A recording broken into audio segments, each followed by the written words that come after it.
ഡൽഹി ചെങ്കോട്ടയ്ക്ക് സമീപമുണ്ടായത് ഭീകരാക്രമണമെന്ന് സ്ഥിരീകരിച്ച് കേന്ദ്ര സർക്കാർ.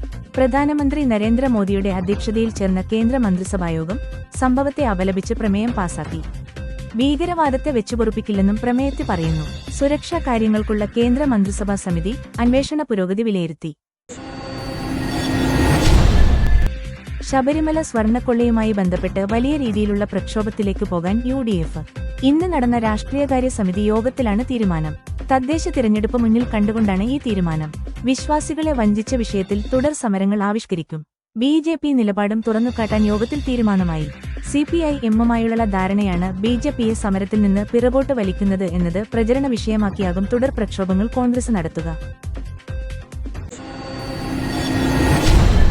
PM ശ്രീ പദ്ധതി മരവിപ്പിക്കണമെന്ന് ആവശ്യപ്പെട്ട് ഒടുവിൽ കേന്ദ്രത്തിന് കഥയച്ച കേരളം. ഇന്ന് ഉച്ചയോടെയാണ് കഥയച്ചത്. കത്ത് വൈകുന്നതിൽ അതൃപ്തി അറിയിക്കാൻ CPI മന്ത്രിമാർ രാവിലെ മുഖ്യമന്ത്രിയെ കണ്ടിരുന്നു. കത്ത് അയക്കുന്നത് വൈകുന്നതിനെതിരെ CPI രംഗത്തെത്തിയിരുന്നു.